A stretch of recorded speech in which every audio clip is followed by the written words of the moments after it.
ভোলায় মনপুরায় ভোট চাওয়াকে কেন্দ্র করে বিএনপি ও জামায়াত নেতাকর্মীদের মধ্যে সংঘর্ষের ঘটনা ঘটেছে। এতে উভয় পক্ষের অন্তত ৮ জন আহত হয়েছেন। সকালে মনপুরা উপজেলার উত্তর সাকুচিয়া ইউনিয়নের ৩ নম্বর ওয়ার্ডে এ সংঘর্ষের ঘটনা ঘটে।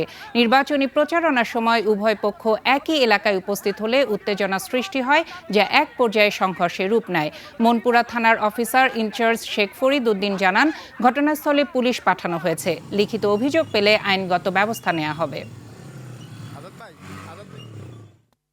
বিএনপির লোকজন ওয়ার্ক করতে গেছে, পিছন দিয়ে জামাতের লোকজন ওই বাড়িতে ঢুকছে। তো ভোট চাইতে গিয়ে দুই পক্ষের মধ্যে কথা কাটাকাটি এবং হাতাহাতি হয়েছে। বাংলাদেশ জামাত ইসলামীর পক্ষ থেকে আমরা কিছু ওয়ার্কার এলাকা থেকে পাঠাই। সেখানে আমাদের ওয়ার্কারদেরকে বিএনপির সংঘবদ্ধ কিছু সন্ত্রাসীরা প্রথমে বাধা দেয় এবং এই বাধারে জের করে ধরে এখানে তাদের উপর আক্রমণ করে। আমরা আমাদের কর্মীদেরকে শান্ত থাকার কথা বলি এবং আমরা আইন শৃঙ্খলা বাহিনীর আমরা শরণাপন্ন হই।